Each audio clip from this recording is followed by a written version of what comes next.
Good morning, everyone. Have you ever said something that people didn't quite believe? Sometimes after you say something that might seem a little strange, people say, "Prove it." When people don't believe us, we either hear these words or people look at us in a strange way and they elicit from us a little more proof. In 2001, I rode my bicycle for 500 miles across Spain.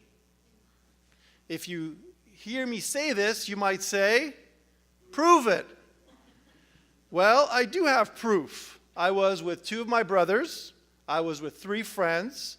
I have pictures. I have experiences of the event that only those who have done something like this would know. I have stories of getting lost. I have stories of problems with my bicycle. I have interesting locations that I discovered, and a lot of interesting food that I ate along the way. I even have a certificate proving that I made it the whole way. You might have other questions other than prove it. What if I was lying? What if those people with me were lying? Well, you might ask, am I benefiting anything from saying something like this or from making up this story? And if the answer is no, then there's also another indication that maybe I might be telling the truth. Even if I made up everything that I just said, everything on that list, the pictures, the stories, the events, the food, those who saw me when I came back after 2 weeks of intense exercise would have affirmed that I did something like that. For example, I lost nearly 20 pounds. I was in better health than I ever was in my entire life. My bicycle looked like it had either gotten run over or had gone through something pretty major.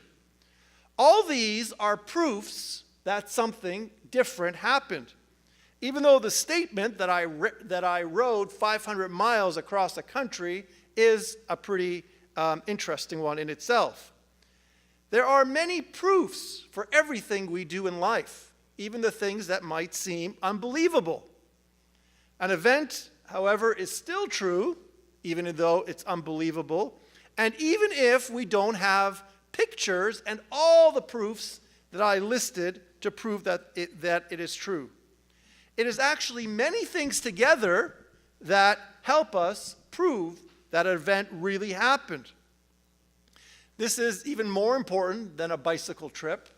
This is as important as the resurrection of Jesus Christ that we are continually celebrating every Sunday. None of us were at the death and resurrection of Jesus, so prove it. None of us have pictures of the events, but prove it. None of us have friends or relatives who were there either at the tomb or at the events that took place.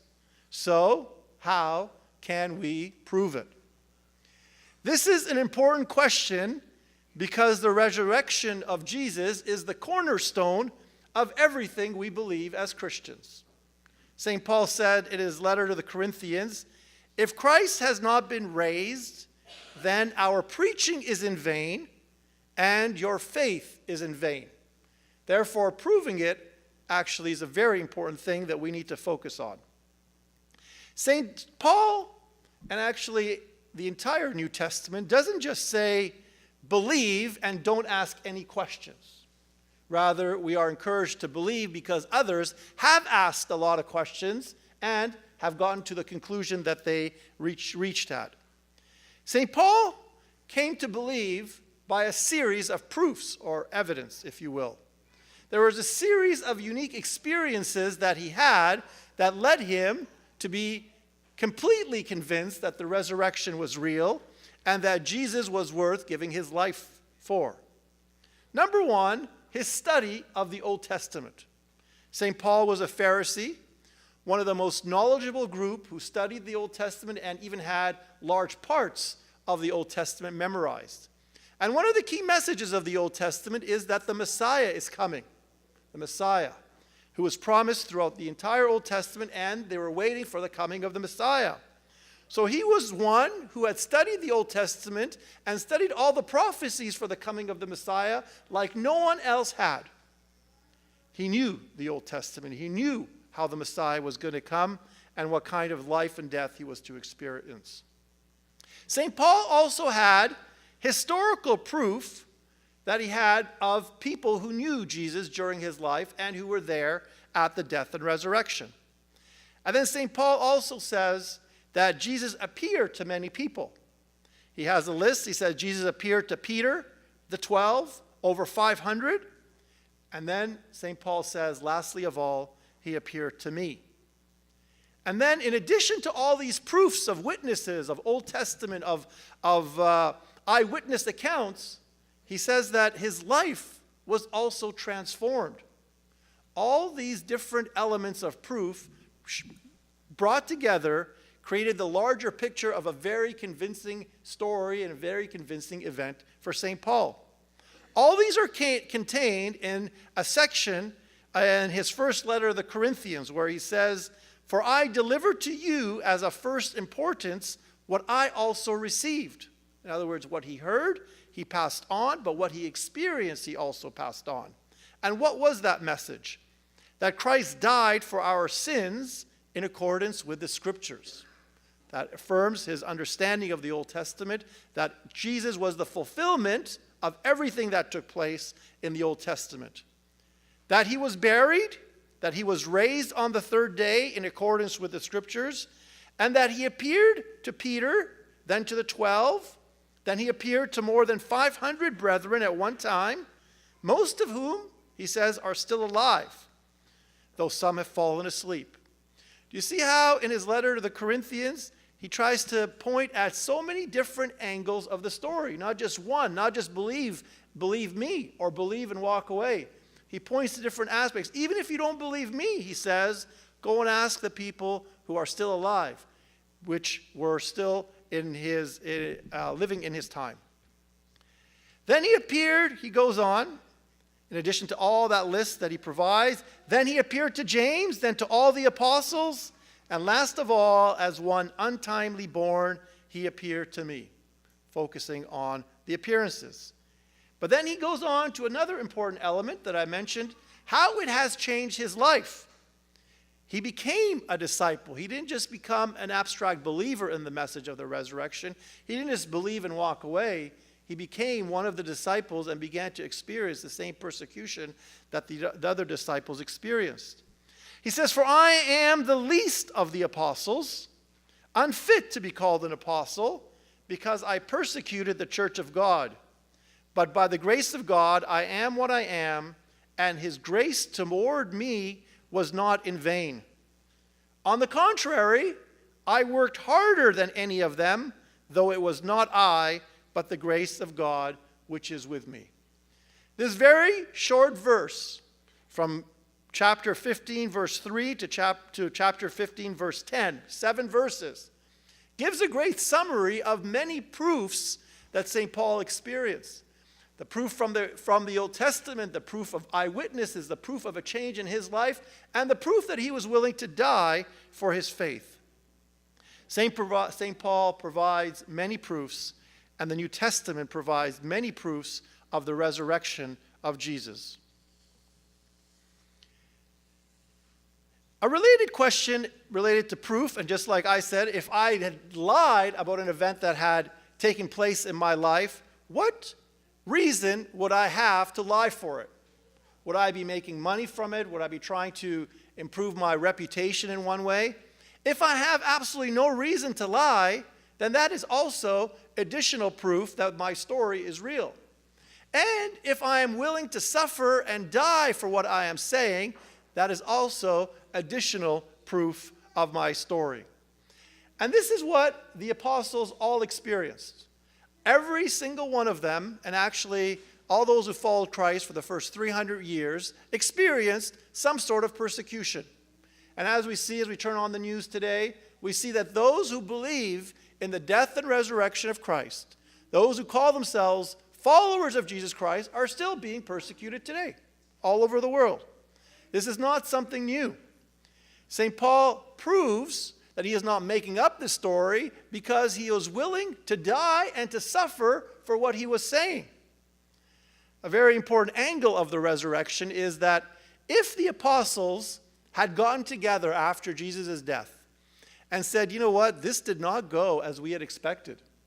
We thought Jesus was going to be some sort of Messiah, some sort of earthly ruler. We weren't quite sure, but we thought he was going to bring us some glory with him. But he died. If they had gone together after the resurrection and said, you know what, let's just make up a story. Let's make up a story that he was stolen, that he rose from the dead. Well, odds are all 12 of them would not agree to make up the exact same story. Secondly, if they did, it would have been impossible for 12 people to have made up a lie and then to actually have spent their whole life preaching that lie and then spend their whole life being persecuted for that lie, and then also, most of them, other than St. John, end up dying for a lie. Who would die for a lie? Who would die for something that they just made up simply to cover something that they had made up? And if one person would die for a lie, it's actually statistically impossible for 12 people to die for a lie, and for the Christian community to grow in the way that it did, and for hundreds and thousands of people to die for the basic teaching of Christianity, that Christ died and rose from the dead. St. Paul actually lists, so that we remember what he endured because he was a follower of Christ. It's actually a fairly long list, but it's worth hearing because sometimes we feel that our faith is too difficult. Sometimes somebody might say something to us and we feel, oh, we don't want to be too public about what we believe. It's important to realize that the apostles suffered enormously for what they believed and actually what we have received. He says, 5 times I have received at the hands of the Jews the 40 lashes less 1. 3 times I have been beaten with rods. Once I was stoned. 3 times I have been shipwrecked. At night and at day I have been adrift at sea. On frequent journeys, in dangers from rivers, danger from robbers, danger from my own people, danger from Gentiles, danger in the city, danger in the wilderness, danger at sea, danger from false brothers and sisters, in toil and hardship, through many a sleepless night, in hunger and thirst, often without food, in cold and exposure. And apart from other things, there is the daily pressure upon me of my anxiety for all the churches. This is an additional layer of proof. In addition to what he saw, in addition to what others shared with him, in addition to the change that people saw in his life, he shows that he was willing to endure many, many difficult things for the sake of Christ. Well, what he doesn't mention is the rest of the story, because St. Paul, after experiencing all these things, he ended up going to Rome with St. Peter, and both of them were killed for their faith. St. Peter was crucified, and St. Paul had his head chopped off. The Gospels and the New Testament emphasize that Christianity is, in fact, a religion of seeing and believing, not just believing and not asking. And the New Testament and early church history provides us with many, many stories of Jesus' resurrection and the transformation that took place in the lives of the followers of Jesus. In the letter of St. Timothy, he says, "Great indeed, we confess, is the mystery of our religion." Many proofs listed. He was manifested in the flesh, vindicated in the spirit, seen by angels, preached among the nations, believed on in the world, and taken up in glory. So if somebody said to the early Christians, prove it, they actually had a list of proofs that they provided with those around them. People witnessed something real, and more importantly, they witnessed something real changing in their life. Today's gospel and these Sundays after Easter emphasize the repeated appearances of Jesus. Last week, we read the gospel of Jesus appearing to the apostles and then to Thomas. The week before, of course, was Easter Sunday. Not only did Jesus appear, not only did Jesus rise from the dead in Jerusalem, the Gospels repeatedly mention that there were many eyewitnesses. He appeared to the disciples. He appeared to them without Thomas. He appeared to them again with Thomas. And then he appeared to them, he appeared to the women at the tomb, and he told the women to go and tell the apostles. We read in today's Gospel that the angel said to Mary Magdalene, Mary the mother of James and Salome, "Do not be amazed. You seek Jesus of Nazareth who was crucified. He has risen. He is not here. See the place where they laid him. But go tell his disciples and Peter that he is going before you to Galilee.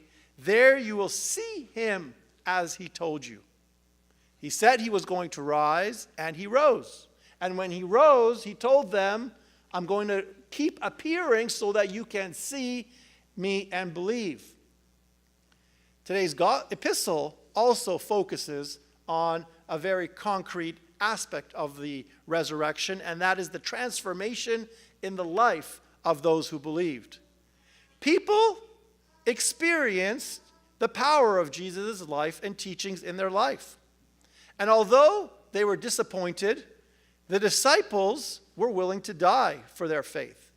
Although they were bewildered at how much they were being persecuted, Peter turned from rejecting Jesus, denying him 3 times, to affirming him at the end and telling him that I will love you and I will feed your sheep. When we say Christ is risen, of course everybody answers, he is truly risen.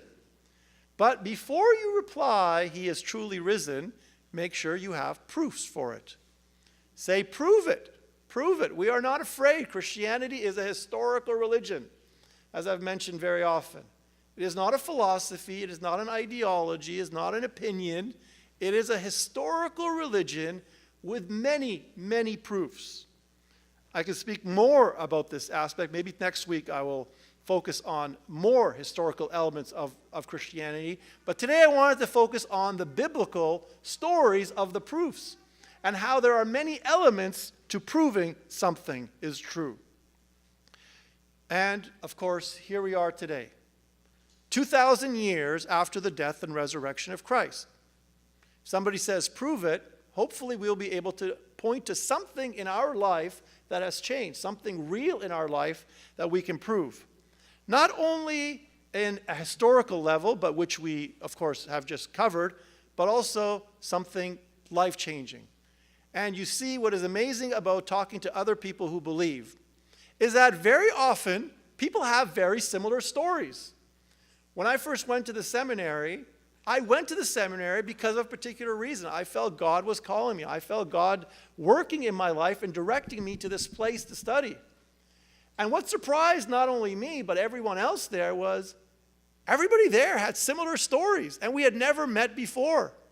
How is it possible that a group of people in a certain location all came to that location because they felt they were drawn there for the exact same reason? Why do you believe? Odds are when you begin to share your faith with each other, you will realize that there is something in your life that has become better, something that has changed, something that has given you peace, something that has given you great joy. And then you talk to the next person, and he's got the exact same story, and you never made up that story. These are additional proofs of the resurrection. Today, as we focus on Jesus appearing, not only the initial day of the resurrection, but his appearing to Thomas, to appearing to the apostles, appearing to Paul, we remind ourselves that Christianity has historical roots with many proofs. In addition to the historical proofs, we are called today to remind ourselves that Christianity also calls us to a change of life, and by that change of life, we are proving it.